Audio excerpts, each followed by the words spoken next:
our hearts yearn for best in life. It is very, very important that cities answer the challenges of real social issues.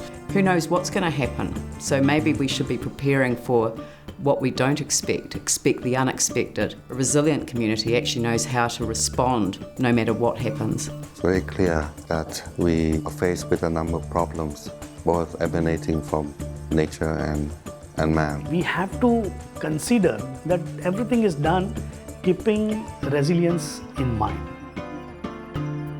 It is a step going from reactive to proactive.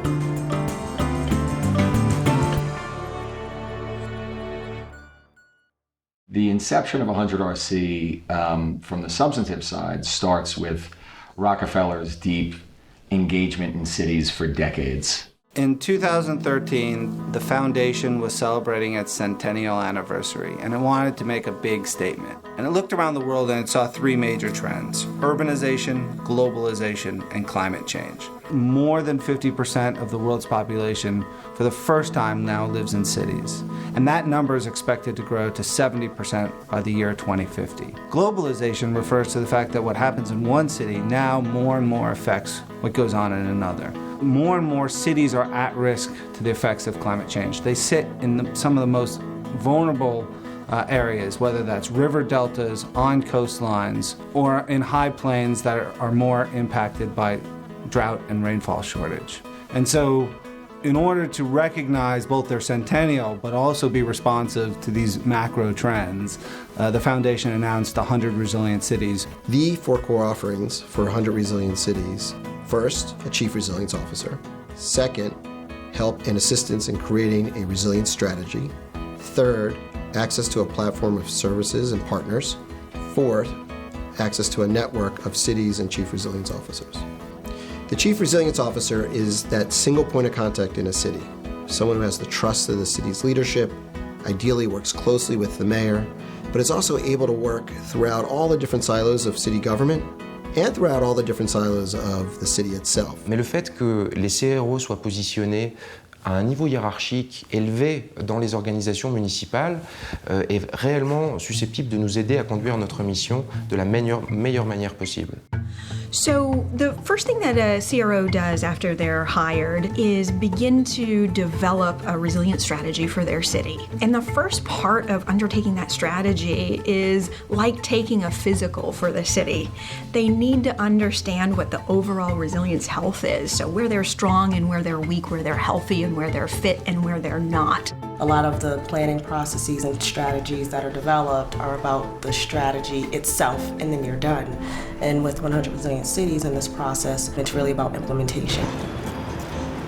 To help the cities actually solve their challenges, there will be access to a platform of services. 100 Resilient Cities platform is a funded suite of tools, services, advisory support from the leading nonprofit, academic, and corporate sector partners who have all contributed their time and resources to help our cities execute upon their resilience strategies and achieve their resilience goals. The quality of the partners that are accessible to us is really something a city like Norfolk just couldn't afford. In addition to all of the great platform resources, this is when the network actually of all of these global CROs can provide one city all of their global institutional knowledge. La oportunidad que tuvimos de encontrarnos con otros CROs, de saber que no estábamos solos, no que hacíamos parte de una red con un compromiso mayor con el mundo. The city has to believe in what they're trying to achieve.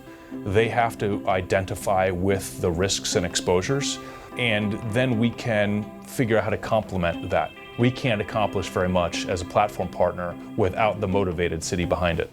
So I go back to my city, fired up, and absolutely sure that I will engage even more with my Chief Resilience Officer to put this right at the heart of what we do. We are working in 100 cities, with the aspiration of sparking a resilience revolution in 10,000 cities around the world. As the 100 are built out and they are working together, they actually, we hope, will become the linchpin of a global movement around building resilience. They will represent 6 continents. They will represent a depth of understanding about what resilience means and how to build it.